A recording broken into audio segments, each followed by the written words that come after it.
여행. 왜 여행이 생각나죠? 갔다 온 친구들 의견이 너무 극단적으로 갈리죠. 예. 인도에 또 가고 싶다는 사람이 있고 절대로 인도에 가지 않겠다는 사람하고 그렇게 갈리죠, 그죠? 예. 인도 가봤어요? 가본 사람? 오, 어땠어? 가고 싶어? 절대로 안 가고 싶어? 많이 더웠어요. 그 말은 또 가고 싶습니다. 또 가고 싶어요? 네. 진정한 인간이라고 할 수 있어요. 많은 사람들이 인도를 다녀와가지고 마치 구도를 한 것처럼 행동하죠. 뭔가 본 것처럼, 뭔가 깨달은 것처럼 이렇게 행동하는 경향이 보이는데 그것도 우리가 만드는 인도에 대한 환상인지 몰라요. 인도 하면 뭐가 생각나요? 인도. 겐지스강. 그래서 조금 이따가 겐지스라는 다큐멘터리를 볼 거예요. 가봤어요? 안 가봤죠?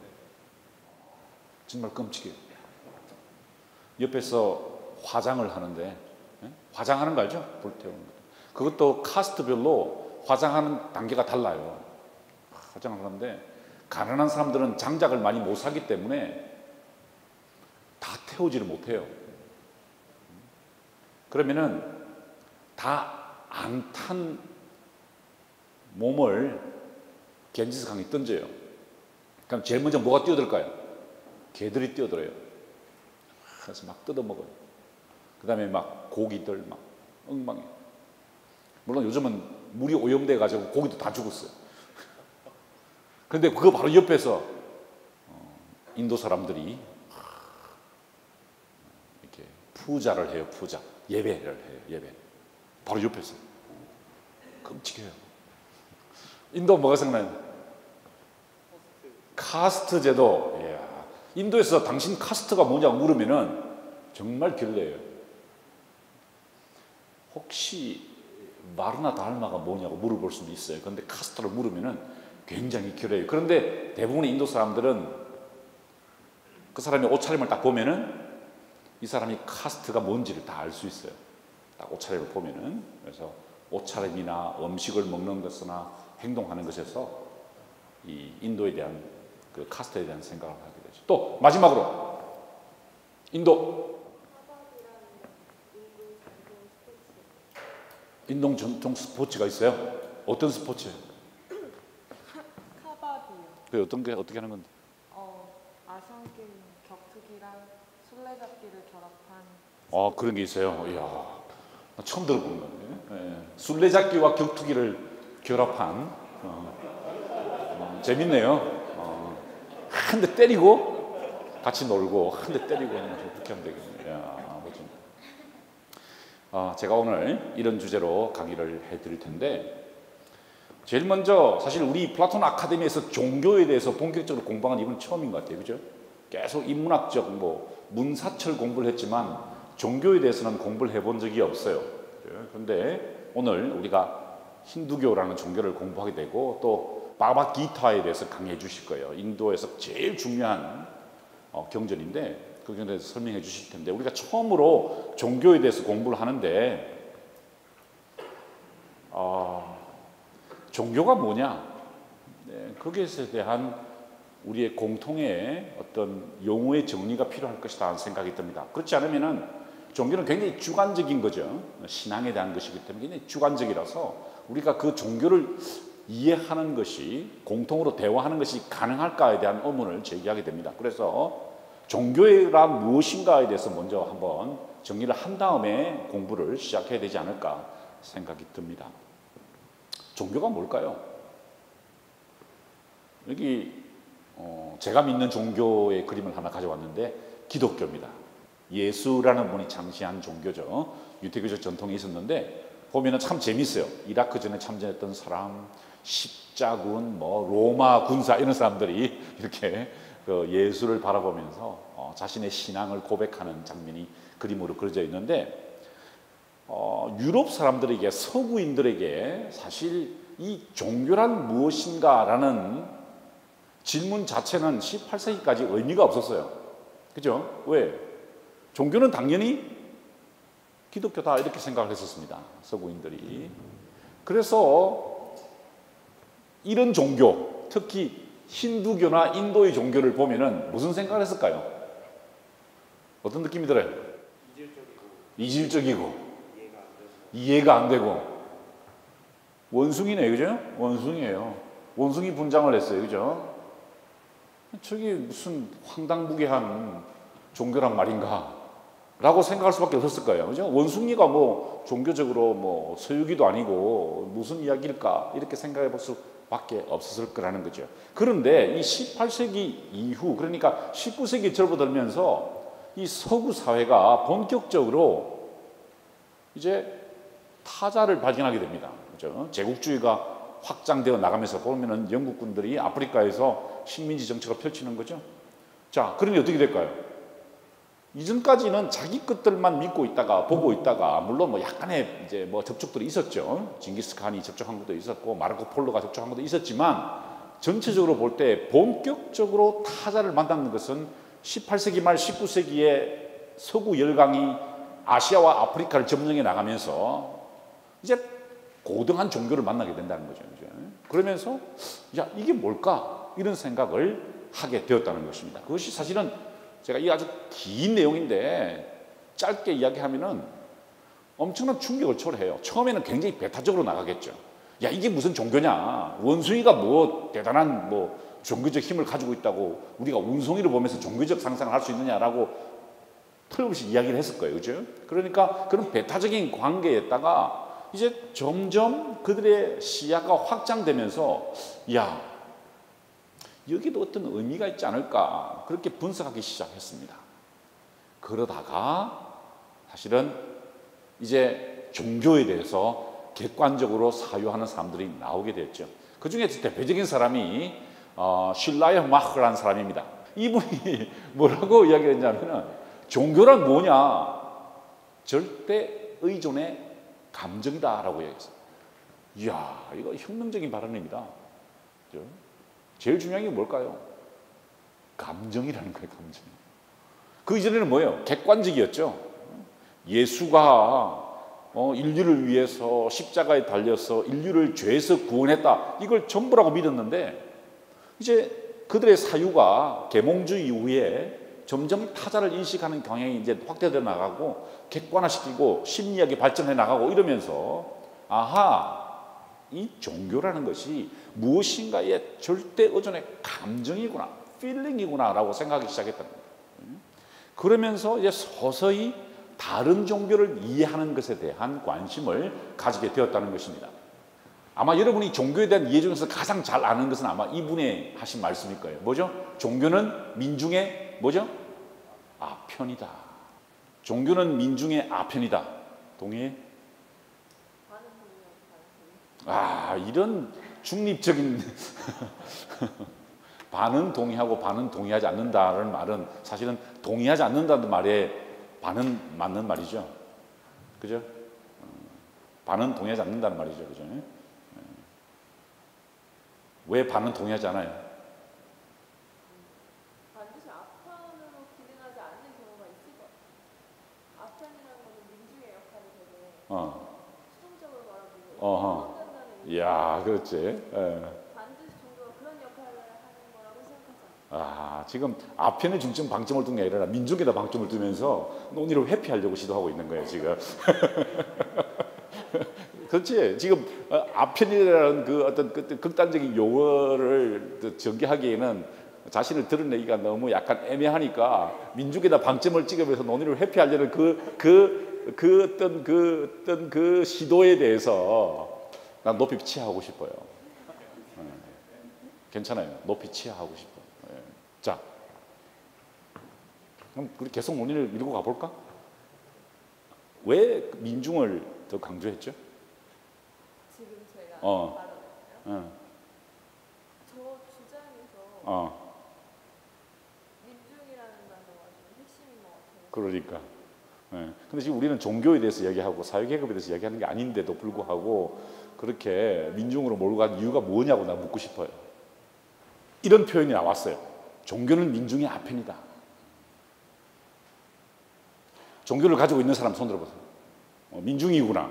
너 아편적이지? 어때? 이런 말 들으면 어떤 생각이 들어요? 종교를 가진 사람으로서. 종교랑 신앙을 다르게 구분해서 얘기해요. 종교랑 신앙을 분리하자. 이야, 이거는 그 종교 사학자들이 주장하는 거예요. 종교와 신앙을 분리해야 된다. 근데 본인은 뭘 가지고 있다는 거예요? 신앙을 가지고 있다는 거죠. 나는 faith를 가지고 있다는 거죠. 릴리전을 가지고 있는 것이 아니라 나는 스피리추얼하다는 거예요. 나는 어떤 도그마를 가지고 있는 게 아니다라고 자신의 입장을 항변하는 저 종교인의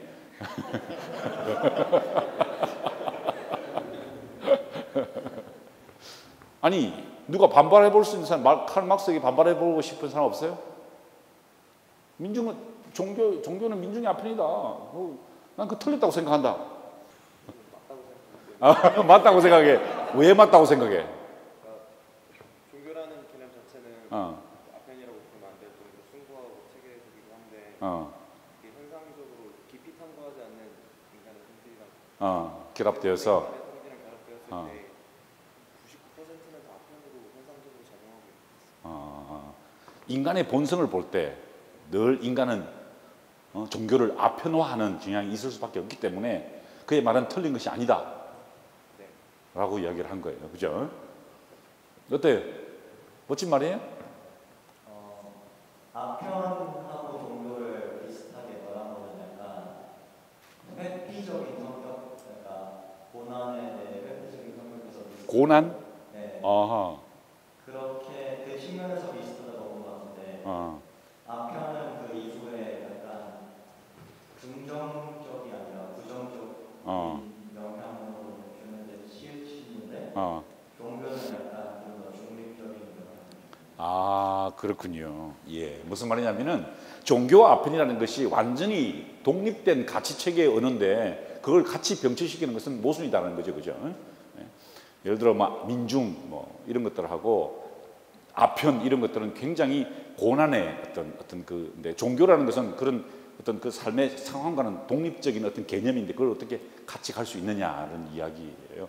물리학적 사유하고 예를 들어 식물하고 왜 같이 놓고 보려고 자꾸 그러냐 이제 이런 이야기인 것 같은데 의미가 있는 것 같아요. 자, 어쨌든 이런 시도가 있었어요.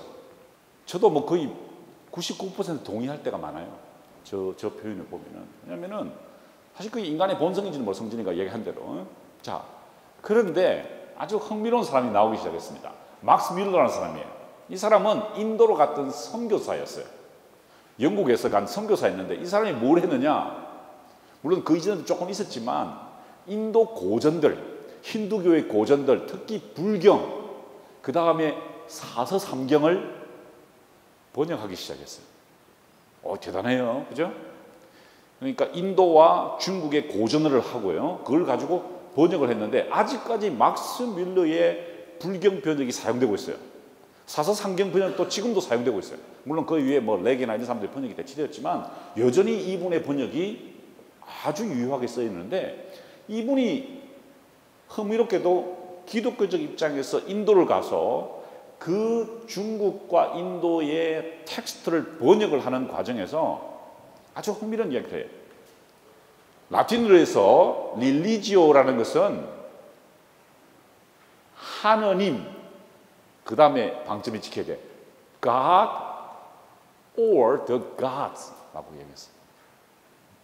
이건 또 놀라운 거예요. 그죠? 신들을 한 명으로, 신을 하나로 규정하지 않고 여러 가능성 중에서 하나로 본 거예요. 이 선교사님은 아마 선교 본부에서 잘렸을 것 같지 않아요? 물론 참 흥미로운 이야기예요. 선교사가 가서 다른 종교에 대해서 긍정적인 묘사를 하게 되었다는 거죠. 자, 그러다가 이분은 또 선교사 입장인데 인류학자의 방향이 있었습니다. 그 유명한 에밀 드루켐이랍니다. 에밀 드루켐, 프랑스 학자인데 이분은 오스트레일리아, 호주의 원주민들을 연구했습니다. 호주의 원주민들을 연구했는데 한 번도 호주에 가본 적은 없어요. 인류학에서 굉장히 중요한 사람인데 그 사람은 초기 단계의 사람이기 때문에 안 갔어. 누구 기록을 참고했을까요? 호주에 간 선교사들의 보고서를 분석을 했습니다. 분석을 하고 종교란 무엇인가에 대해서 저 책을 썼어요. The Elementary Form of Religious Life. 종교적 삶의 기본적인 형태라는 책을 썼는데 고전입니다. 고전. 되게 재밌는 책이에요. 저도 이제 박사과정 때 저런 책들을 다 읽었었는데 아주 재밌는 책입니다. 종교가 뭘까 하려는 거예요. 그래서 호주에 있는 어버리진 있죠. 그 약간 이렇게 뚱뚱하고 이렇게 노래 이렇게 둥둥둥둥 하는 그런 사람들 있잖아요. 그런 사람들의 종교를 연구를 했어요. 그리고 연구를 한 다음에 결론이 뭐냐? Something eminently social이라는 거죠. 뭐냐면은 종교는 그 사회 그 자체라는 겁니다. 그 집단의 성격을 그대로 드러낸다는 겁니다. 오히려 그 집단에 포함되기 위해서 내가 종교에 포함된다는 거예요. 내가 그 종교에 소속됨으로써 나의 아이덴티티를 얻는다는 겁니다. 종교가 뭐예요? 종교요? 저는 내가 알 수 없고 그래서 무서운 것들을 편처럼 정말 내려놓는 도구라고 생각합니다. 아니 내가 물은 질문은 본인이 가지고 있는 종교가 뭐냐고. 예를 들어 뭐 불교, 개신교. 왜 개신교도가 되었어요?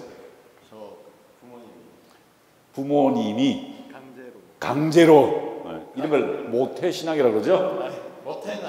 모태는 아닌데 강제로 가게 하셔가지고 다시 강제로 가게 하셔가지고 저를 가게 만들어서 몇 살 때? 초등학교 때부터. 지금은 몇 살이에요? 27. 성년이 되었죠? 네, 되었어요. 왜 주체적인 판단을 안 내려요 그러면? 그래서 지금 제가 교회를 안 가고. 소셜한 거예요, 그죠? 굉장히 소셜한 거예요. 엄마 아빠가 안 가면 때릴 것 같으니까 간 거야. 근데 지금 나는 성년이 되었어. 내가 속한 공동체에서는 종교를 가진다는 것은 굉장히 약간 우매해 보여요. 그래서 안 가. 그건 지금 종교에 대해 저항하는 것이 아니라 누구에 대해 저항하는 거죠? 자기 부모님한테 저항하는 거예요. 그죠? 가지고 있는 신앙이 어떻게 보면은 그 믿고 있는 하나님이 아빠인지도 몰라. 엄마? 하나님 믿고 있고. 믿고 있는데, 이제 우리 심리학적 논의를 좀 더 해봐야 되는데, 어쨌든 이런 논의가 생겼어요. 굉장히 중요한 이야기입니다. 종교를 가진다는 것은 어떤 집단적 어떤 공동체에 포함된다는 거예요. 자, 그런데 이러한 견해에 대해서 최근에 퀘스천 마크를 제기하는 사람이 나왔습니다. 누구죠?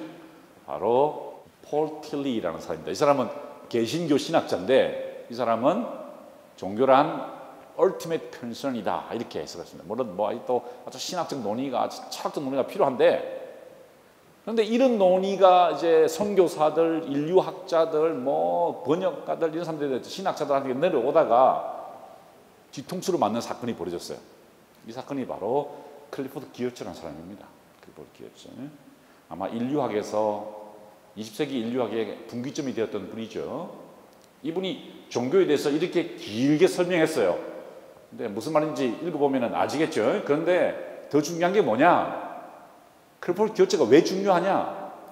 이분은 프린스턴에 있는 고등학술원 소속입니다. 고등학술원은 아인슈타인이 재직했던 곳이죠. 리서처의 패러다이스예요. 거기는 이야 정말 멋진 곳입니다. 프린스턴 대학이 있고 프린스턴 신학대학원이 있고 그 옆에 고등학술원이 있는데 거기에 소속되면요 1년에 월급을 받아요. 월급 받고 집을 받고 의무는 뭐냐? 아무것도 없어요. 그냥 공부만 하면 돼요. 공부만 하는 거예요. 그리고 저녁에 만나서 다른 분야의 사람들과 밥 먹는 게 일이에요. 낮에는 공부하고. 그래서 아무것도 안 해요. 물론 이 클리포드 기어츠 박사님의 사모님은 프린스턴 대학의 인류학과 교수님이 제가 그분 수업을 들었는데 어쨌든 이분이 어떤 문제를 제기했느냐 간단하게 말하면 이겁니다. 우리가 타자를 이해할 수 있는가? 결론은 뭘까요? 없다라는 거죠. 없다라는 겁니다. 타자의 종교는 더욱더 없다는 겁니다. 절대로 이해하지 못한다는 거예요. 왜? 지금 이분이 보세요. 인류학자가 지금 이분하고 아마 타이틴가 어딘가 있는 분이겠죠. 이제 이제 인류학 이제 리서치를 하는 거예요. 누가 어디로 결혼했느냐, 종족 조사, 가족 조사 이런 거 막 하는 거예요. 그런데 보세요. 이 사진에서 나타나 있듯이 지금 여기에 어떤 긴장감이 있습니까? 파워라는 긴장감이 있어요. 그죠? 아마 이분은 이 설문조사를 해주고 아마 돈을 받았을지도 몰라요. 그죠? 그러면 돈을 받으면 어떤 느낌이 들어요? 어떤 느낌이 들죠? 뭔가 이 사람이 기대하는 대답을 해줘야겠다는 그런 느낌이 들죠? 그 긴장 관계성 속에서 밝혀지는 인류학적 정보를 신뢰할 수 있느냐? 없다는 거죠. 없다는 거예요. 그래서 인류학자들은 타자에 대해서 이해하고 규정하는 것에 대해서 겸손해져야 된다는 겁니다. 그렇게 할 수 없다는 거예요. 그러니까 인류학자들이 우리도 마찬가지예요. 우리가 남을 이해한다는, 제가 지금 인도 사람들이 입는 옷을 입고 있는다고 해서 우리가 인도를 이해할 수 있느냐? 택도 없다는 거예요. 어림도 없는 일이라는 거예요. 우리가 할 수 있는 일은 그 사람들이 자신을 해석한 것을 해석하는 거예요. 그걸 뭐라 그러죠? thick description이라고 그러죠? 중층 기술이라고 해요. 남을 묘사할 때 있어서, 타자를 이해할 때 있어서 thin description 하면 안 된다는 거예요. 두껍게 글쓰기를 해야 된다는 거예요. 왜? 우리는 타자를 이해할 수 없기 때문에 우리는 타자가 어떻게 그것을 이해하는가를, 내가 이해하는 방식이 정당한가에 대해서 늘 고민해야 된다. 이런 얘기를 하고 있는 겁니다. 한때 사람들의 관심을 끌었던 이런 다큐멘터리, 아마존의 눈물, 아프리카의 눈물 시리즈가 있었죠. 저도 이걸 봤는데 과연 그럴까? 과연 그럴까? 과연 지금 카메라를 들이대는데 원주민들에게, 아마존 원주민들에게 카메라를 들이댔어. 지금 저도 지금 카메라가 지금 저를 들이대고 있잖아요. 그죠? 그죠? 그러면 내가 말을 할 때 어떻게 해야 될까? 뭔가 카메라 각도에 앵글을 맞춘다고, 이렇게 뭔가 아마존에서 저거 촬영할 때요, 틀림없이 그 부족에게 뭔가 글을 했어요. 그러면 어떻게 합니까? 축제를 하더라도, 행동을 하더라도 과장되게 한다는 거예요. 과장되게. 그래프 기어츠의 견해에 의하면 그 과장된 행동 가운데 숨어있는 의미를 내가 기술하는 것이 정당한가에 대한 논의가 인류학의 과제다라고 이야기를 했던 거죠. 그래서 여러분들께 약간 충격적인 이야기를 먼저 하자면, 우리가 인도를 이해하고 힌두교를 이해하는 그 접근 방식이 문제가 굉장히 많을 거라는 겁니다. 무슨 아시겠죠? 우리는 타자를 이해할 수 없기 때문에 지금 우리가 해야 될 일은 그들이 자기 스스로를 해석한 방식에 대한 우리들의 관점을 먼저 이야기해야 될 것이라는 겁니다. 그것이 가장 우리가 놓치지 말아야 될 거라는 거예요. 자, 아프리카를 촬영하고 있어요. 여기 보세요. 이 카메라가 돌아가고 있잖아요. 여기 보면 아마 성인식일 때 보셨는지 모르겠지만 막 회초를 때리고 막 그래요. 그죠? 남자가 성인식을 할 때 여자를 막 때려요. 자기 누나들 자기 동생들을 막 회초를 때리고 피가 나고 막 그래요. 그 녹화되는 장면을 보면은요, 이게 약간의 퍼포먼스가 들어간다는 거죠. 그렇게 하는 그 사람들의 행동의 이유를 찾는 겁니다. 그래서 요즘 인류학은 굉장히 과거처럼 다른 부족을 규정하고 이해하고 이런 것에서 많이 벗어나서 오히려 자기를 성찰하는 쪽으로 많이 지나가고 있죠. 108km를 걸어서 하는 행동은 링감이라는 시바 신의 현신에게 물을 붓는 겁니다. 물을 부는 행동은 푸자라고 그랬어요. 예배의 형식이에요. 경의를 표하는 거예요. 꽃을 바치기도 하고 우유를 바치기도 하고 물을 바치기도 하는데, 지금 우리가 봤던 것은 그 물을 바치는 행위를 보여주고 있습니다. 자, 어때요? 이걸 보고 나니까 도대체 종교가 뭔 것 같습니까? 종교. 여기 이 그림, 이 동영상에서 나타나는 종교는 뭐죠? 아편이에요? 아편이라고 생각해? 아편이라고 딱 그런 것 같은데 방금? 아편이야? 아편인 것 같아요? 이 종교가? 도대체 어떤 기능을 했죠? 저기서 어떤 기능을 했어? 느낌이 어때요? 제가 이해하기로는, 제가 생각하는 종교는 아편에 좀 비슷한데요. 그러니까 사람들이 인생을 살아가면서 자기에게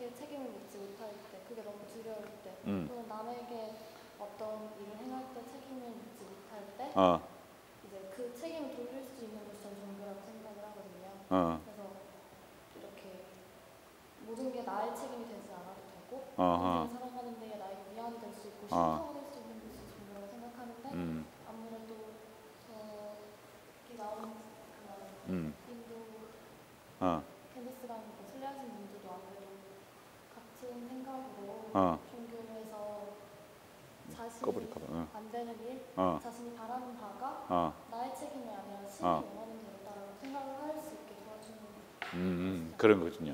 어떤 그 자기 집안이 가지고 있는 어떤 문제를 해결하기 위해서 그죠? 그 종교의 모든 것을 투사시키는 그런 행위가 아니었느냐 이제 그런 이야기인 것 같아요. 그죠? 네, 어때? 네, 뭐 그런 의미도 있지만 저는 약간 기능적 측면에 대해서 생각을 해봤어요. 아편이라고 딱 순간적으로 답이 나오는데 왜냐면 아편이든 종교든 자기 자신에 대한 관심보다는 그러니까 그런 관심을 마비시키는 것 같아요. 그러니까 자기 몸이 나빠지는지 보고 이게 어리석다고 얘기하는 건 아니지만 어쨌든 저렇게 굉장히 심취해서 하는 걸 보면 그런 마약적 측면이랑 관련이 있는 게 아닌가 그런 생각을 하고 그다음에 저기서 이제 보면은 얼마나 인간이 자신의 유한함을 깨달았을 때 남에게 그런 존재에게 의존적이 되는지 다시 한번 확인했던 것 같아요. 예. 저런 행위가 무려 4,000년을 이어왔다면은 그 아편은 대단한 판매력을 자랑하는 것 같아요. 그죠? 4,000년 동안 이런 행위가 반복되고 있다는 것에 대해서 어떻게 생각해요? 4,000년 동안. 최소한 4,000년 동안.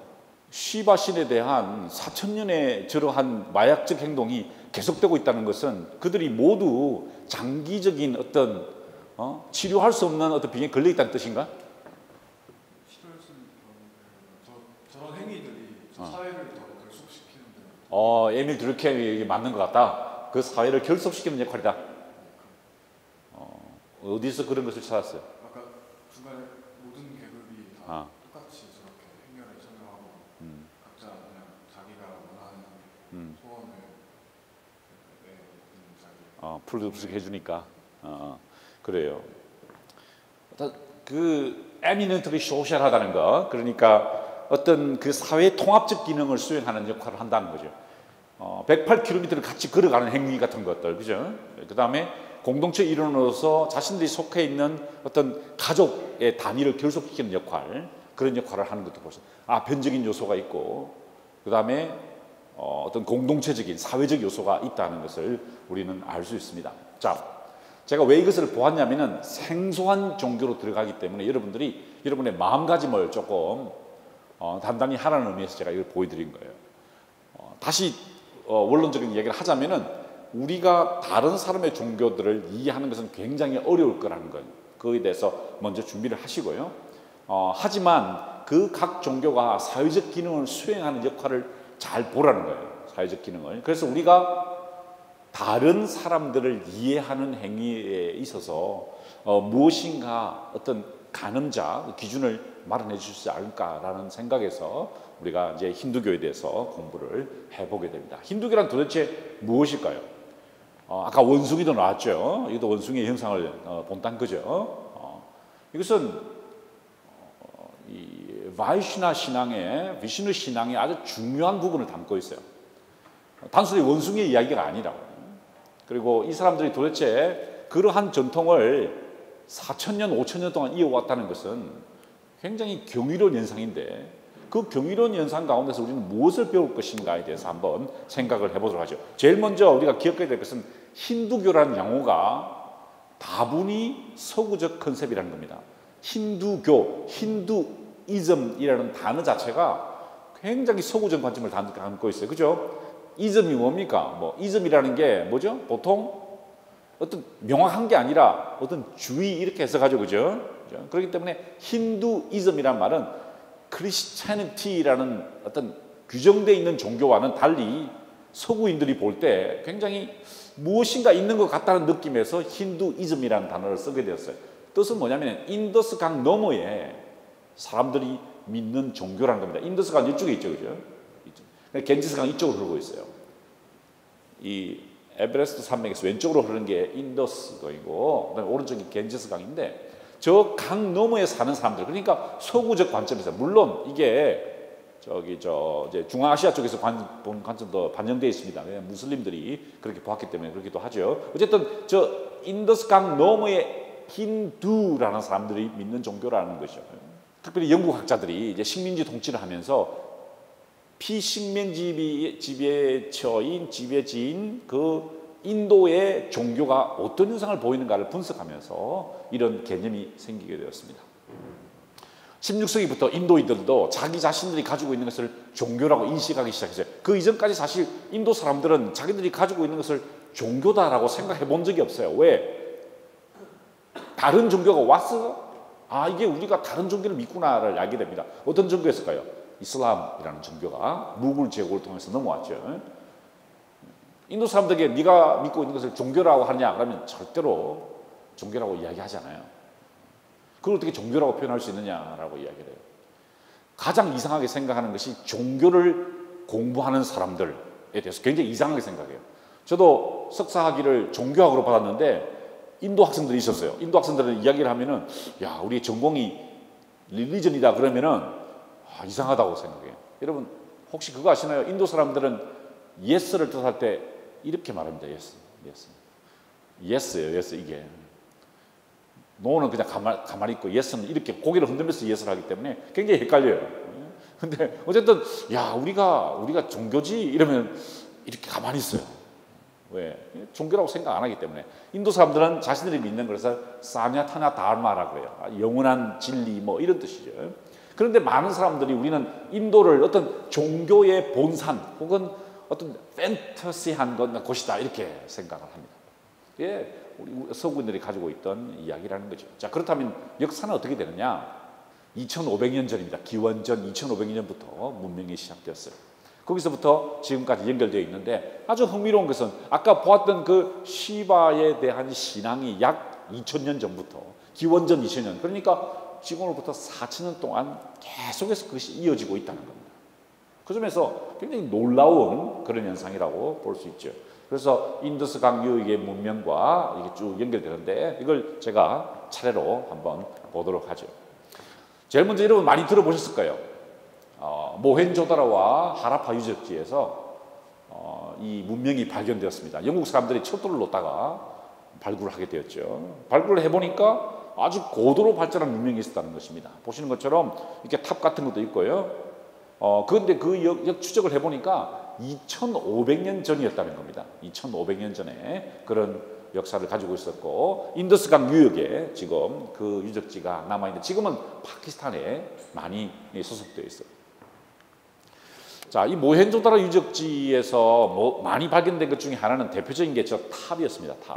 탑이 저 탑이 어디서 왔냐면은 결국 저 중동, 그러니까 지금의 메소포타미아 지역에서 이렇게 내려왔던 유목민들이기 때문에 유목 민족이기 때문에 저런 탑의 형식이 내려왔고요. 더 희한한 것이 바로 이 저수지 같이 보이는 어떤 재래 의식을 하는, 목욕을 하는 어떤 행사장 같은 것도 있었다는 거죠. 그래서 그때부터 이게 목욕을 하는 이 문명에 대해서 굉장히 목욕에 대한 어떤 그 중시되는 그게 저 종교에서 처음부터 있었다는 것을 알 수 있습니다. 인도 사람들이 잘 깨끗하지 않은 것 같지만은요, 신전에 가기 전에 반드시 목욕을 해요. 반드시 몸을 씻는 행동을 합니다. 그리고 이 사람들에게 신전을 간다는 그것이 굳이 내가 어떤 그 위치적으로서의 신전을 가지 않아도 내가 그 신과 만나는 순간이 있어요.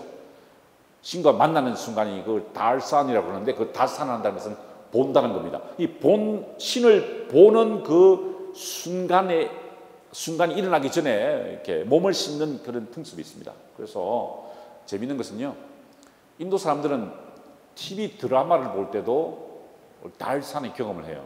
그래서 예를 들어 인기 있는 우리 대장금 같은 거 있죠. 대장금 같은 경우가 어떤 그 종교적 함의를 가지고 있으면은 그걸 보기 전에 반드시 몸을 씻어요.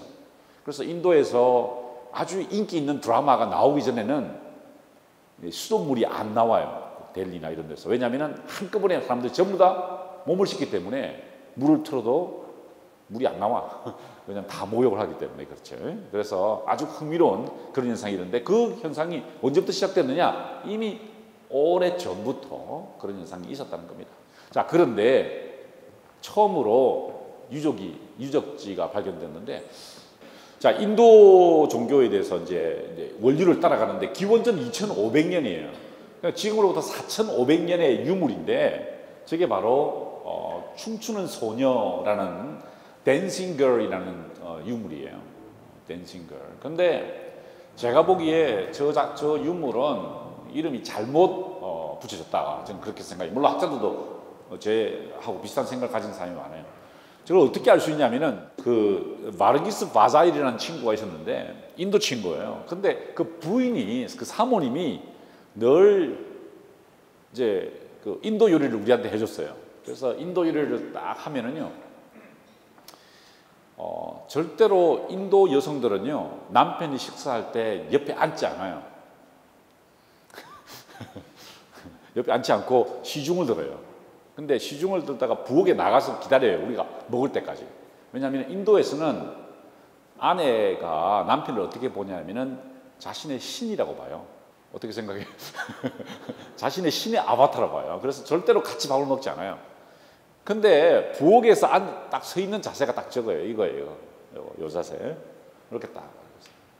그래서 내가 물어봤어요. 야, 저거 댄싱걸하고, 그 인도 친구한테 물었어요. 저 댄싱걸하고 비슷하지 않냐 그랬더니, 자기가 보기에도 그 댄싱걸이 아니래. 인도 여성들이 전통적으로 취하는 자세요. 이렇게 딱. 허리를 딱 이렇게 해가지고, 이렇게 딱, 이렇게. 팔을 이렇게 딱 찢었어요. 이게 무슨 말이냐? 그 연속성이 있다는 겁니다. 아주 오래된 연속성이 있다.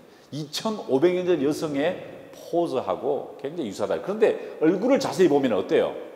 얼굴이 지금 우리가 보는 인도 사람들의 얼굴하고 달라요. 약 1000년이 지난 다음에 새로운 사람들이 등장했는데, 이 사람들을 아리안족이다 이렇게 부릅니다. 그 이전의 사람들은 드라비다족이다, 이렇게 드라비다인이다 이렇게 부르요. 그러니까 그 인도에 살던 원주민들은 드라비다인들이었는데, 굉장히 코가 뭉퉁하고 입술이 두껍고 이런 머리카락이 곱슬곱슬하고 이런 거예요. 자, 그러면 어떤 인종이죠? 아프리카계였을 거라는 거죠. 얼굴이 까맣고 그렇다는 거죠. 그러다가 그게 2500년 전에 드라비다인의 모습인데, 그 이후에 이런 사람들의 모습이 나타나기 시작했습니다. 이런 사람들의 모습이 나타나. 이게 바로 그 유명한 아리아죠. 제사장 뭐 이런 포즈입니다. 사뭇 다르죠? 느낌이 코가 우뚝하고, 그죠? 무엇인가 이게 눈을 감고 있는데 관조하는 것 같다는 그런 인상을 줍니다. 그래서 아마 이분이 왕이나 제사장이 아닐까 이렇게 추정을 하고 있어요. 자, 어떻게 이런 일이 벌어졌느냐? 드라비다족들이 있는데, 원주민들이 있는데, 아리안족들이 저 메소포타미아 북쪽에서부터 내려와서 정주를 하기 시작했다는 겁니다. 학설이 여러 가지예요. 드라비다족들이 아리안족들을 받아들였다라는 설도 있고, 아리안족들이 드라비다를 공격했다, 그래서 뺏었다, 이런 두 가지 설이 있습니다. 어쨌든 어떻게 이게 뭐 그런 주장은, 사실 그 주장을 펼치는 사람의 입장과 굉장히 밀접하게 연관되어 있겠죠. 원주민들 입장에 볼 때는 아리안족들이 우리가 받아들였다 이렇게 보는 거고요. 아리안족들 입장에 볼 때는 우리가 정복했다 이렇게 보게 되겠죠. 자, 그런데 그게 발견된 여러 유물들 중에서 인장이 발견됐어요. 인장들. 아주 흥미로운 인장들인데, 그 중에 가장 인상적인 인장은 바로 이 인장이었습니다. 굉장히 특이한, 여기 보면은 이 문자가 이렇게 있고요. 동물들이, 여기 뭐죠? 이게 코끼리 같죠? 코끼리 같고, 이건 물소 같고요. 이건 코뿔소 같고, 이건 호랑이 같아요. 그죠? 근데 이 사람은 얼굴이 3개입니다. 3개고 뿔을 딱 이렇게 달고 있고요. 그 다음에 자세를 취하고 있는데 가부좌를 들고 있어요. 그죠? 가부좌를 들고 있습니다. 지금 우리가 명상할 때 취하는 자세하고 똑같이 취하고 있어요. 그래서 중앙에 보면은 뭔가 이렇게 돌출된 게 있습니다. 뭘까요? 발기한 남성의 성기입니다. 그러니까 뭔가 명상을 하는데 성기가 발기해 있는 어떤 그런 현상을 보여요. 이걸 파슈파티 인장이라 그러는데요. 이게 도대체 무슨 의미일까? 자, 여기 보면은 시바의 그림인데요. 이게 여기 보면은 시바의 그 포스처, 그러니까 이 자세하고 굉장히 흡사해요. 그리고 보면은 여기에 아까 우리 보았던 링감이라는 게 나옵니다. 돌멩이 하나인데 뭘 상징하냐면은 남성의 남거는 상징해요. 시바의 헌신인데 그걸 상징해요. 아까 거기에 막 물을 부었죠, 그죠?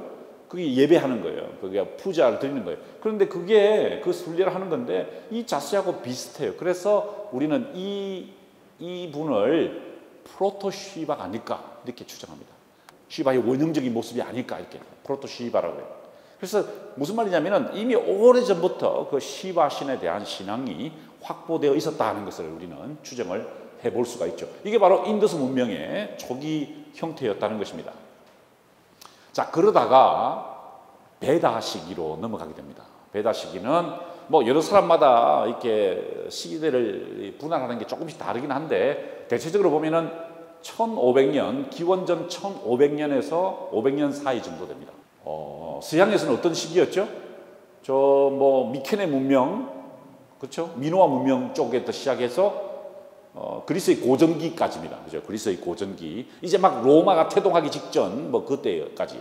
그때 일어났던 게 인도에서는 베다의 시기였습니다. 베다의 시기에 나타나기 시작했는데 어떤 이야기일까요? 이제 사제들이 이렇게 제사를 지내고 신을 숭배하고 이런 것들에 대한 어떤 제식화 현상이 많이 나타나게 됐던 거죠. 지금도 뭐 아그니를 중심으로 많은 분들이 이렇게 지금 모여서 이렇게 그 베다를 찬팅한 거, 외우는 그런 모습을 보이고 있는데요. 지금도 그런 것을 볼 수 있죠. 그런데 여기서 이제 처음으로 신에 대한 개념이 나오기 시작했어요. 여러 신들에 대한 개념들, 하늘과 또 지상과 땅에 대한 신들의 개념들이 나오기 시작하면서 그 신을 찬양하는 노래들 1028개의 찬가들이 이 베다의 리그베다에 기록되기 시작했습니다. 그 중에 몇 개, 한두 개만 이야기를 하면은 아근이라는 신이 있어요. 아근이는 불의 신인데요. 지금도 거의 모든 인도 사원에 가면은, 인도에 가면은 아그니가 있어요. 이렇게 불을 피워요. 불을 피워놓고 거기에서 이렇게 한쪽에 이렇게 구석에 있는데, 사람들이 이제 그 아그니에서 불을 떠서 다른 사람들이 예배를, 그러니까 이제 그 달산이라고 하는데 그 달산을 하고 난 뒤에 그 불에 그것을 받아들이는 그런 형상을 합니다. 인도에 있는 원자탄, 애토믹 밤의 이름이 아그니예요. 아그니. 그러니까 불의 신이라는 뜻이죠. 그래서 그 지금도 그 아그니가 숭배되고 있고, 소마라는 신에서 물론 제일 중요한 신은 인드라입니다. 인드라는 제가 그냥 포함시키지 않았는데 소마라는 신이 있는데, 자, 이 소마 신은 리그베다 8장에 보면은 이렇게 되어 있어요. 우리가 소마를 마신다는 거예요. 이 소마의 신을 몸으로 받아들이면은 우리는 임모털입니다. 불사신이 된다는 겁니다. 일종의 환각제 같은 거 얘기했죠, 그죠? 예, 환각 현상을 일으키는 어떤 그런 현상을 일으키는 신이 바로 소마의 신입니다. 그러면 우리는 불을 얻게 되고 신을 발견하게 된다. 그러면은 우리가 그 신을 받아들이면은 우리의 적이 우리를 공격하지 못할 것이다. 이게 이것이 진짜 신인가 아니면 우리의 환상인가라고 그런 이야기를 하게 됩니다. 리그베다는 재밌는 게요, 태초에 대한 이야기도 있어요. 근데 태초에 대한 이야기를 잘 들어보면은 굉장히 많이 들어본 것 같은 이야기예요.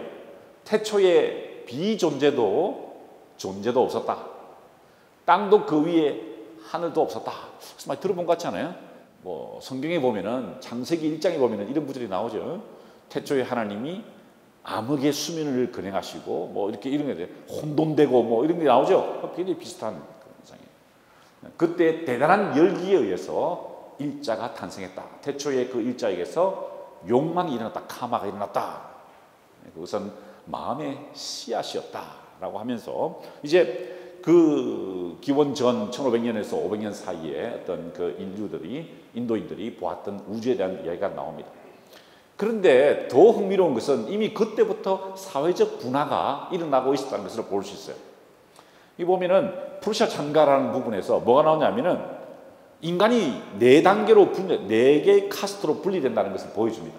프루시아의 입에서부터 브라흐마나가 나왔고 팔라부터 라자냐가, 허벅지로부터 바이샤가, 그 두 달부터 수드라가 나왔다. 이게 뭘까요?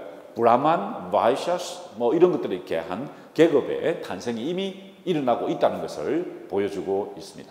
그래서 인도 사회의 카스트 시스템, 그러니까 바르나 달마 시스템은요, 이미 오래전 리그베다 시대부터 존재해왔던 사회 시스템이었다라는 것을 우리가 기억해둘 필요가 있습니다. 자, 그러다가 이제 그 종교 문헌이 조금씩 더 발전되게 됩니다. 그 문헌을 분리를 해요. 두 가지로 분리합니다. 하나는 슈르띠라고 해서 하늘부터 계시받은 것이다 뭐 이렇게 생각하면 될 것 같고, 하나는 스무르띠라고 전성되어 내려온 것이다 이렇게 분리를 합니다. 그래서 스루띠와 스무르띠 전통이 점점점 분리되게 되는데, 그 분리되는 경우가 언제부터 시작됐냐면은 바로 기원전 500년에서 600년 사이 이 시기에 이제 어떤 그 인도 사람들의 사고에 어떤 변화가 일어나게 된 것 같아요. 참 흥미로운 시대 같아요. 저도 참 이 시기에 관심이 많은데, 저는 뭐 사실 인도 공부는 뭐 더 이상 하지 않고 있는데, 제가 보는 것은 그리스에서 왜 그 시대에, 똑같은 시대죠. 저 시대에 놀라운 변화가 일어나기 시작합니다. 그죠? 이제 드디어 탈레스부터 철학이 시작되고, 그 다음부터 어떻게 됩니까? 뭐 대단한 역사, 헤로도토스 나오고, 투키디데스 나오고, 뭐 소크라테스 나오죠. 그 시대에 그다음에 피타고라스도 나오고요, 히포크라테스 나오고, 과학이 발전되고 기하학이 만들어지고, 바로 이 시기에, 똑같은 시기에 인도에서도 이런 새로운 종교 운동이 일어나기 시작했다는 것이에요.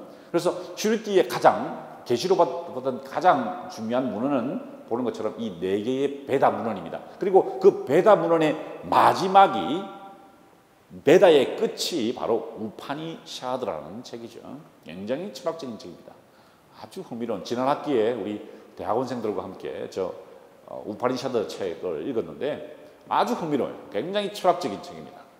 존재와 비존재에 대한 인식과 인식하지 못함에 대한 이야기를 담고 있는 이야기죠. 그리고 그 이후에 전성서가 나타나는데, 대표적인 것은 라마야나와 마하바라타라는 에픽이죠. 서사시인데, 나중에 우리 유 교수님께서 이 바가바기타에 대해서 설명을 해 주실 겁니다. 자, 이 우파니샤드 철학은 아까 이야기했던 그 베다와는 전혀 다른 성질을 가지고 있어요. 베다는 신에 대한 창과 제의에 대한 이야기인데, 우파니샤드는 이것이 굉장히 철학화됩니다. 개인적인 철학이 등장하게 되고, 어떤 사유하는 것, 일자에 대한 생각들이 막 나오게 돼요. 그래서 우파니샤드 뜻은 뭐냐면 스승이 무릎 아래 앉는다는 겁니다. 무릎 아래 앉아서 가까이에서 듣는다, 이런 뜻이죠. 그래서 베단타, 이걸 나중에는 이제 베단타라고 그래요. 왜? 이게 이제 19세기에 이제 베단타라는 개념이 또 확 일어나게 되는데, 물론 서구의 영향을 받았습니다만은 이 베다의 끝이 우파니샤드라는 거죠. 이 베단타 철학이 나옵니다. 굉장히 철학적인 이야기고, 요즘 서구에서 인도에 대한 관심이 많이 증대되면서 이 베단타 철학에 대한 관심이 굉장히 많죠. 그 등장하는 개념들은 마야 개념, 아마 우리 바가바기타를 설명하시면서 이분에 설명해 주실 거고요. 또 모든 것을 버리는 산야사들의 이야기, 요가가 우리나라에서는 거의 그냥 육체적으로만 생각하는데 굉장히 정신적인 거예요, 요가는. 그래서 그런 오해가 좀 불식됐으면 좋겠는데, 이 요가라는 그런 개념들이 이제 본격적으로 우파니샤드 철학에 나오게 됩니다. 자, 그런 어떤 그 스루띠 전통의 가장 마지막 단계, 그러니까 전성서의 가장 마지막 단계 중에 하나는 만우법전이라는 겁니다. 만우법전이 이제 나오면서 이 만우가 인도 사회를 지탱하게 되는 법을 주게 돼요. 그래서 만우는 법의 법을 제한하는 사람이다라고 하는데, 아주 흥미로운 사람이에요. 이는 비스누 신의 현신이에요. 이 만우라는 사람에게 대홍수가 일어날 것을 예언합니다. 그래서 뭘 지어라 그래요? 큰 방주를 지어라 그래요. 그래서 많이 들어본 이야기 같아요. 그죠? 네? 들어본 이야기 같죠? 이게 고대 근동에 있었던 그 에픽을 많이 차용했기 때문에 그래요. 그죠? 그래서 그것이 고대 근동을 통해서 유대인들에게도 전달되었고, 그 다음에 인도에도 전달되었다는 것을 이야기를 하는 거죠. 이분이 그래서 큰 방주를 타고 7명의 현자를 데리고 그 홍수를 피해요. 그 다음에 인도 사회를 지탱하는 법을 주게 되죠. 근데 여기서 구체적으로 인도 사회를 지탱하는 그 사회적 규범이 등장하게 됩니다. 이게 뭐냐면은, 이게 1장 21절에 보면은요, 최초의 그런 베다의 가르침을 통하여 모두에게 각기 다른 이름과 까르마를 정해줬다. 모두 각기 다른 구조로 만들었다라는 것입니다. 우리 아까 보았죠?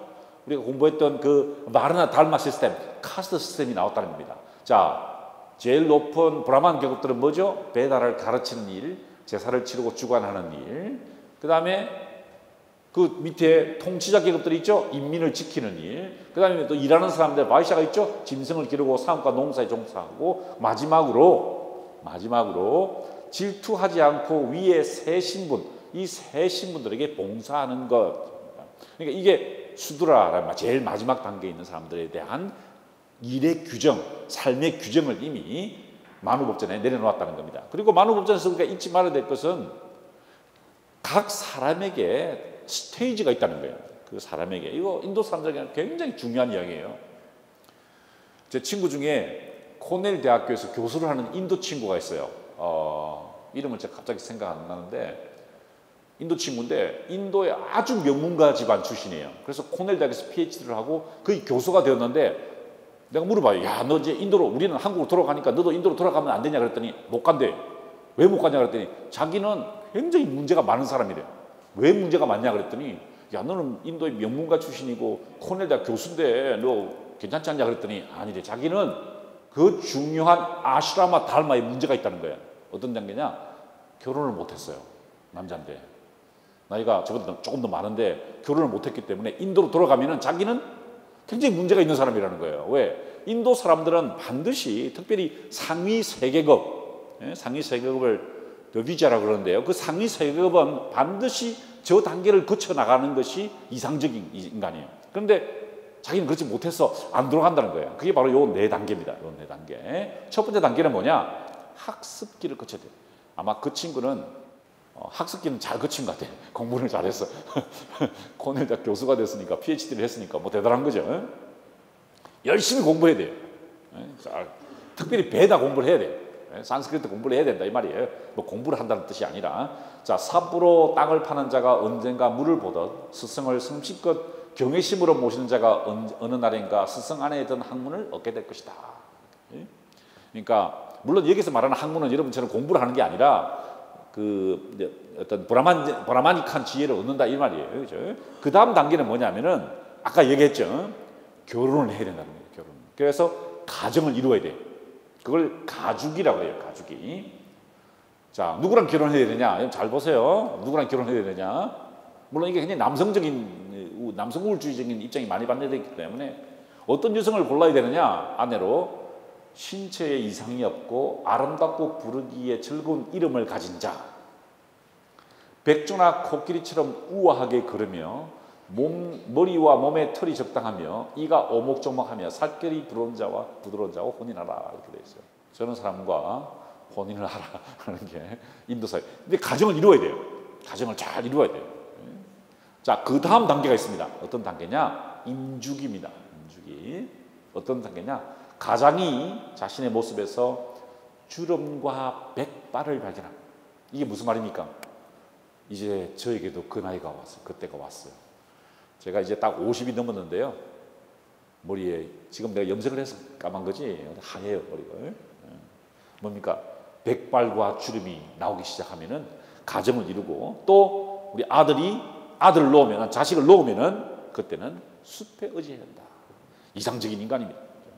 그래서 영어로는 forest dweller라고 그러죠. 그래서 이제 숲의 명상에 들어가는 겁니다.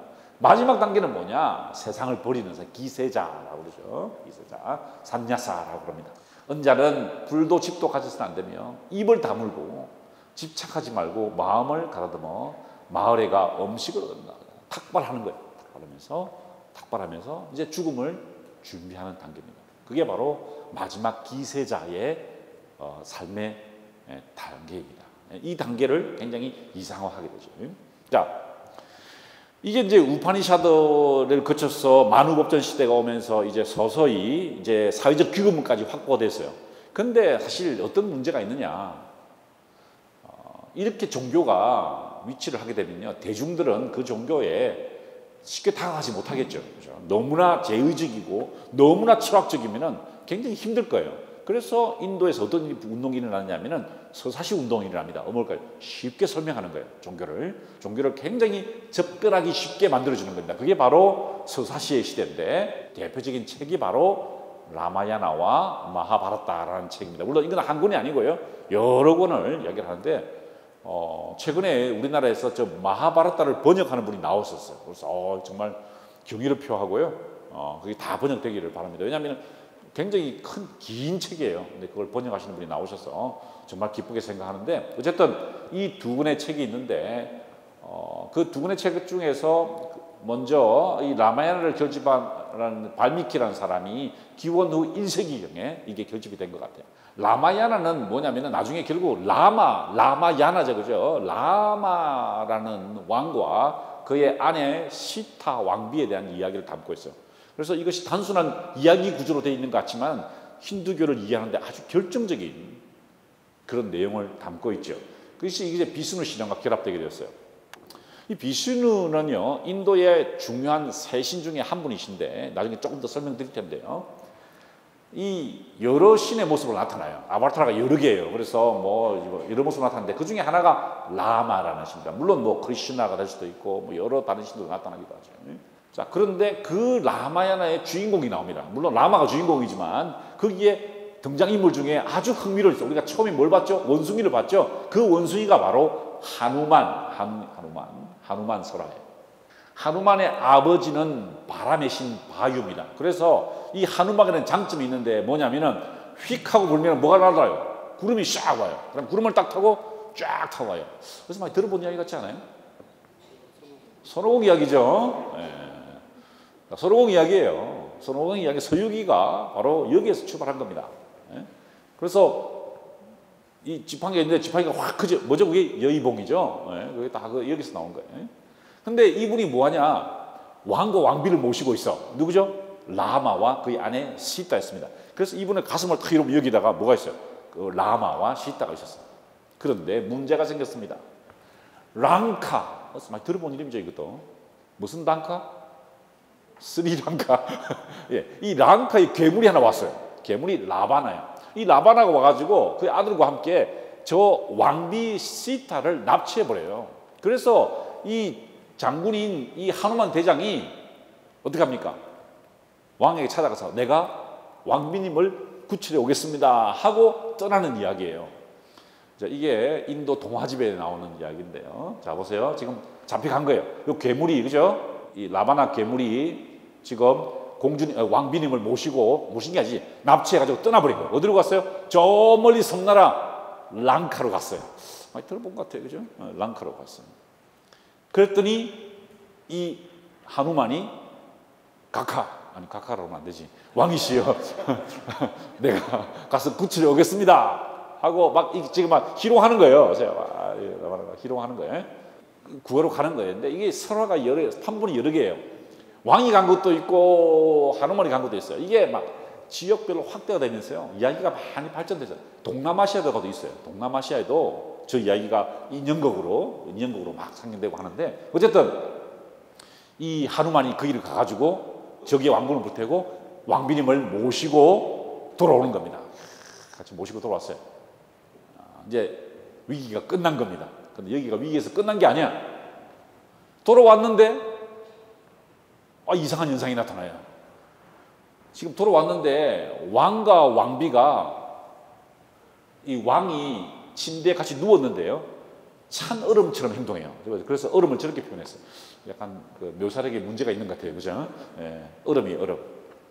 왜 저렇게 했을까요? 오랜만에 만났는데 왜 자기 왕비한테 저렇게 얼음처럼 대했을까요? 소문이 퍼졌어요. 어떤 소문이 퍼졌느냐?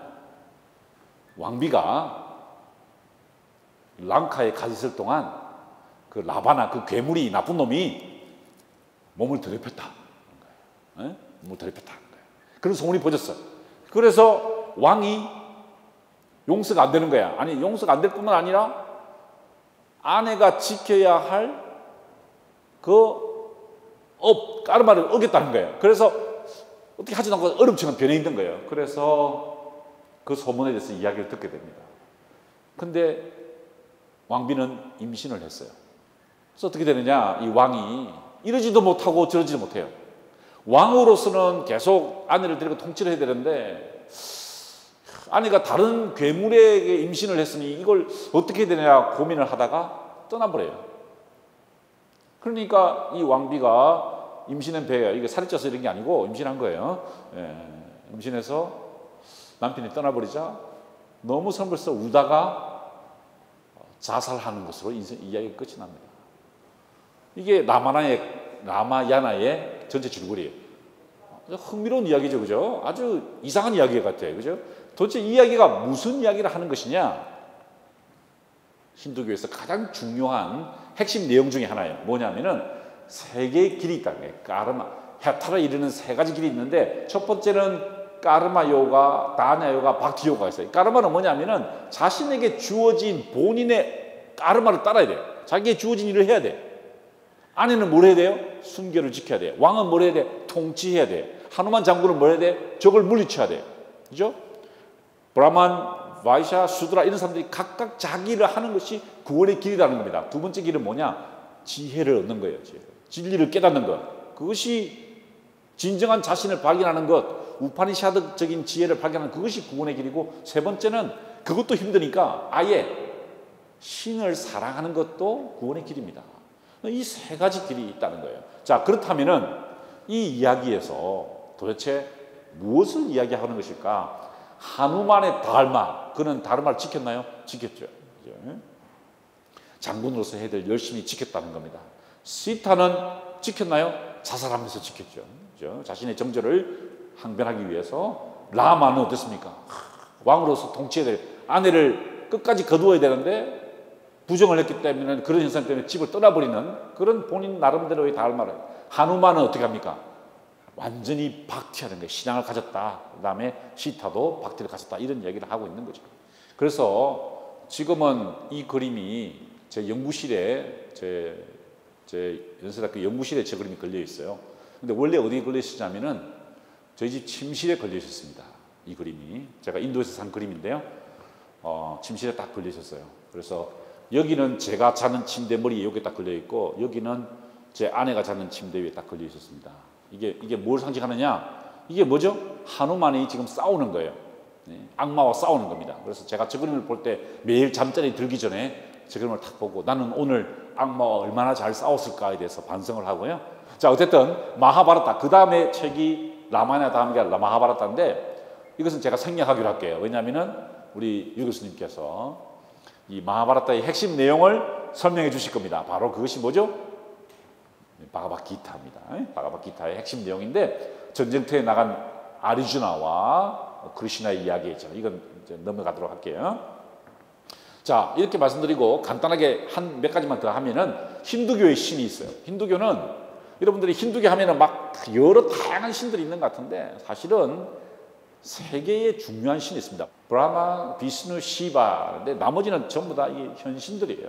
그래서 브라마는 어떤 창조의 신이고, 근데 이것을 뭐 그렇게 따로 독립해서 믿는다보다 오히려 그 다음인 비슈누하고 시바에 대한 그게 훨씬 더 많아요. 비슈누는 여러 개의 아바타라가 있다고 그랬죠. 여러 개의 현신들이 있다고 그랬습니다. 아까 하누만도 있고 라마, 칼리 뭐 이런 신들이 있고요. 이 비슈누 신을 믿는 사람들을 바이슈나 바이투라고 그래요. 바이슈나 바이투라고 해서 옆으로 이렇게 흰색 덧띠라고 그러나요? 이걸 옆으로 이렇게 치는 사람들을 보통 바이슈나 바이투라고 합니다. 그런데 이게 수직으로 치는 사람들을 시바를 믿는 사람들이에요. 사이 바이투라고 그러죠.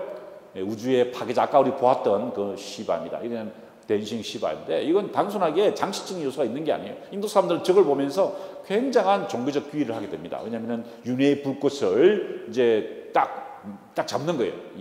이 윤회의 불꽃에 이렇게 사람들이 이게 막 돌아가잖아요. 그걸 딱 잡고 시바가 보시는 것처럼 손으로 두려워하지 말라고 이야기하고, 그 다음에 이 악마를 제거하고 여기에 귀의하는 자에게 구원의 해탈의 길을 베푼다, 이런 뜻으로 나와 있죠. 또 여신들은요, 이 신들은 모두 아내를 거느리고 있어요. 아내는 브라마의 아내는 사라스와티라고 그러고요. 그 다음에 비슈누의 아내는 락시미라고 하고요. 그 다음에 시바의 아내는 파르바티라고 합니다. 파르바티. 그래서 행복한 결혼 생활의 상징이기도 하고, 또 이상적인 인도 여성의 아주 상징으로 그렇게 불리는 이름이죠. 자, 그러다가 이제 중세기로 넘어갑니다. 중세기의 핵심 내용은 뭐냐면은 굉장히 일신론적 경향이 강화된다는 거예요. 굉장히 이제 종교가 고등화된다는 그런 과정을 거치겠죠. 그 중에 제일 중요한 개념이 박티라는 개념입니다. 박티 뭐냐면은 뭐 신에 대한 헌신, 사랑 이런 거 신애라고 번역됩니다. 우리나라에서는. 그래서 개인과 헌신이 굉장히 중요합니다. 그리고 아바타라에 대한 개념이 나오게 되죠. 자, 그러다가 이슬람이 이제 유입되면서 처음으로 인도 사람들이 밖의 종교, 다른 종교, 특별히 굉장히 달랐죠. 왜냐하면 이슬람은 굉장한 유일신 종교이기 때문에 그 종교와 결합하면서 보시는 것처럼 무굴 제국이 일어서는 조금 약간의 충돌이 일어나게 되었습니다. 자, 그래서 점차적으로 초기에 여기 있던 종교가 내려와서 데칸 반도까지, 데칸 고원까지 모두 차지하는 그런 경향을 띠겠죠. 근데 흥미로운 것은요, 인류학자였던 에멘 스리나바스가 제시했던 산스크리티제이션이 일어나요. 산스크리티제이션은 뭐냐면은 인도 사회에서 일어난 사회 계급의 이동의 현상인데요. 무슬림이나 기독교인들이나 혹은 카스트별로 산스크리티제이션 한다는 거예요. 산스크리트는 뭐냐면은 제일 높은 브라만 계급들이 사용하는 언어잖아요. 그걸 따라 한다는 거예요. 왜냐하면 사회 계층 신분을 위해서 굉장히 산스크리티제이션이 일어난다는 거예요. 그래서 인도에 있는 이슬람 신앙이나 기독교 신앙 가운데서도 카스트는 없어졌지만 산스크리티제이션은 계속 일어난다는 이야기를 하고 있죠. 그러다가 영국이 지배하게 되는데 이 영국의 지배가 인도에 큰 영향을 미치게 됩니다.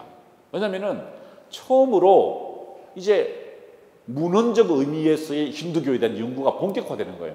그 이전은 전부 다 구전되던 것들이었거든요. 근데 영국 사람들은 어때요? 유럽 사람들 어떻게 하면 기록을 하죠. 그래서 막 리그베다의 내용을 기록하고 결집시키고 번역하고 이러면서 오히려 누구에 영향을 미치냐면은 인도 사람들에게 큰 영향을 미치게 됩니다. 어떤 영향이 나타나느냐? 야, 인도 사람들이 우리 조상들이 가졌던 그 종교에 대해서 재평가를 하기 시작해요. 야, 우리에게도 이런 요소가 있었구나 라고 하면서 인도 르네상스가 일어나게 되죠. 19세기에 일어났던 아주 특이한 그런 현상이었어요. 영국 사람들이 대학을 만들 때요, 영어 교육을 시작했어요. 그랬더니 많은 인도 사람들이 식민체제에 편입시키기 위해서 자신을 정체성을 버리고 물론 완전히 버린 건 아니었겠지만 이제 대학에 가서 영어 교육을 받게 돼요. 그런데 흥미로운 것은 영어 교육을 받으면서 어떻게 됩니까? 오히려 서구화되는 것이 아니라 자기 자신을 발견하게 돼요. 그러면서 굉장히 전통에 대한 회귀가 일어나게 된다는 겁니다. 재미있는 건 연세대학교가 아주 대표적인 경우예요. 연세대학교 여러분 어떤 학교입니까? 서구에서 온 선교사가 지은 학교예요. 그죠? 그래서 서구식 교육을 막 시켰어요. 국학이, 정인보 선생이 국학이 어디서 일어납니까? 연세대학교에서 일어나요. 왜냐하면은 서구적 교육의 영향이 이성주의이기 때문에, 그리고 고전에 대한 성찰을 유도하기 때문에 이제 그런 현상들이 나타난다는 거죠. 물론 반기독교적인 현상 나타나지 않았어요. 연세대학교에서는. 그런데 여기에서는 굉장히 반기독교적인 요소도 나타났다는 것을 기억합시다. 그 다음에 이러한 교육이 편협화 현상도 일으키게 됩니다. 그것이 바로 힌두투와 운동이죠. 힌두교 자신들이 자신을 방어하려는 굉장히 공격적인 운동이 일어나게 되면서 이 두 가지 현상이 일어납니다. 힌두 르네상스의 대표적인 사람이 바로 람모한 로이라는 사람인데, 이 사람은요 종교를 보편 종교로 보기 시작합니다. 왜냐하면 서구적 교육의 영향을 받으면서 이 자신이 가지고 있는 힌두 종교를 다신교로 보지 않고 보편 종교로 해석하고 유일신 종교로 해석하면서 인도인들에게 긍지를 심어주는 그런 역할을 했었죠. 그래서 윤리적인 종교를 이야기를 합니다. 그래서 선교사들과 대화를 하면서 오히려 서양의 종교를 자기 나름대로 해석하게 돼요. 그랬더니 선교사들이 그거에 대해서 굉장히 반감을 가지게 되는, 그래서 그 운동을 브라흐마 사마지 운동이라고 그러죠. 나중에 이것이 인도의 독립에 결정적인 영향을 미치기도 합니다. 힌두투와 운동은 아까 말씀드린 대로 배타적인, 왜냐하면 민족주의 개념이 종교와 결합하면서 무슬림들하고 갈등을 일으키고 기독교하고 갈등을 일으키게 되죠. 그래서 그것을 강화하는 노력이 힌두투와 운동이라고 그렇게 이야기를 하고 있습니다. 자, 그렇다면 서구 정권은 어떻게 만났을까? 사실 제 전문 분야는 이 분야예요. 제가 전공하는 분야는 이 분야인데, 제가 쓴 책이 바로 이 책인데요. 프란체스코 하베르인데, 이 사람이 어떤 사람이냐면은 최초로 이제 인도와 접촉한 사람이에요. 최초로. 물론 그 이전에 유태인들도 있었고 말은 있었지만 본격적으로 인도와 만나게 됐던 사람은 이 사람 예수회 창립 멤버였고요. 1542년에 인도에 도착해서 인도와 일본에 선교를 했던 사람입니다. 이거 제가 고아에서 찍은 사진이에요. 고아에 가면은 지금도 그 유럽의 유적지가 남아 있는데, 성당들이 남아 있는데요. 여기에 그 그림 그려 있는 그림입니다. 인도에 도착해가지고 이제 기독교를 전하는 거예요. 그런데 전할 수 있겠어요? 못 전하죠. 말을 할 줄 알아야 인도를 전하지. 말 못해요. 말을 할 통역도 없었고 그때 처음에는. 그래서 종을 딸랑딸랑 흔들었어요. 종을 딸랑딸랑 흔들면 애들이 신기가 막 따라오는 거예요. 보세요. 애들이 막 따라오죠. 애들이 따라오면은 라틴어로 주기도문을 외우고 물을 쫙 뿌렸어요. 그래서 세례받은 거예요. 세례받은 거예요. 이게 세례. 이렇게도. 그럴 수밖에 없었어요. 왜냐하면은 뭐 자기가 말을 못하니까 그럴 수밖에 없었죠. 그러다가 여차저차해서 일본까지 갑니다. 가고시마에 상륙하게 돼요. 가고시마에 갔다가 다시 인도에 돌아오다가 뭐 중국으로 가다가 결국 죽게 되죠. 그 다음에 인물이 로베르토 드노빌리라는 인물이에요. 제가 이 사람에 대해서 연구를 해서 논문을 발표한 적이 있는데요. 이 드노빌리는 참 흥미로운 사람이에요. 예수의 선교사였는데 인도에 가서 처음으로 본격적으로 이제 산스크리트, 뭐 태글루어, 그 다음에 뭐 타미르 이런 걸 연구를 해요. 대단해요. 그래서 처음으로 이제 인도 말에 이제 정통한 거예요. 그러면서 책을 쓰고 막 그 변정서를 쓰고 이러면서 막 문제를 일으키는 분이에요. 근데 이분이 나중에는 어떻게 되느냐? 스스로가 브라민인 것처럼 행동해요. 나는 브라민이다. 이렇게. 아주 흥미로운 그런 현상이에요. 그게 왜 그렇게 했는지 이유가 아직 복잡한데 어쨌든 그런 분이 등장했고요. 또 19세기에 윌리엄 캐리라는 사람이 있어요. 이 사람은 영국에서 오신 분이었는데요. 베프티스트입니다. 침례교도였죠. 이분이 이제 개신교 선교사로 와가지고 성경을 번역하고 뭐 산스크리트를 번역하고 이런 작업을 많이 했어요. 이제 그 마지막 인물이 바로 이분입니다. 스탠리 존슨이라는 분이신데 이 사람은 기독교에서 굉장히 유명한 분이에요. 스탠리 존슨이라는 사람인데 이 사람이 쓴 책이 이름이 인도의 길을 걷고 있는 예수란 책이에요. 스탠리 존슨이라고요. 아주 좋은 내용입니다. 뭐냐면은 어떻게 보면 기독교인들을 비판하는 거예요. 선교지에서 예수의 가르침을 따르지 않고 마치 제국주의적으로 행동하는 그 선교사들에 대해서 굉장히 공격하고 우리 자신이 돌아보는 우리가 진짜 인도의 예수가 어떤 모습이었을까 그것을 생각하면서 우리가 타자와 만나자 이런 이야기를 했던 그런 분이십니다. 자, 그래서 이렇게 서로에 대한 만남이 일어났고 서로 오해할 때도 있었고 서로 공격할 때도 있었고 서로 또 평화를 이룰 때도 있었습니다. 하지만 이런 평화와 오해와 배타의 관계성 속에서 우리는 서서히 타자를 이해하는 관계성 속에 있습니다. 여러분 인도는요 굉장히 흥미로운 곳입니다.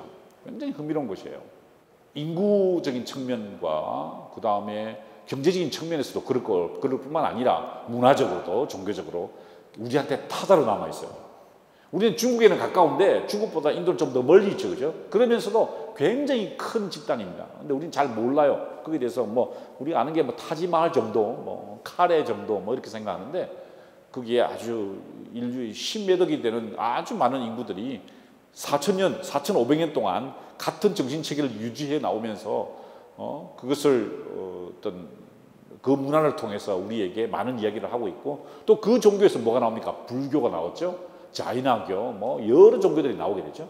그래서 그것이 지금 우리의 불교 문화권으로 영향이 됩니다. 사실 그래서 불교를 이해하려면은요, 사실 힌두교를 먼저 연구를 해야 되는데 그렇지 못한 게 아쉽죠. 물론 한국 불교는 중국하고 영향이 너무 많기 때문에 좀 그런 영향이 있습니다만 그래도 원류는 인도에서 왔기 때문에 그런 인도적 요소가 우리에게 간접적으로 굉장히 중요했다는 것을 말씀드리면서 제 강의를 정리하려고 해요.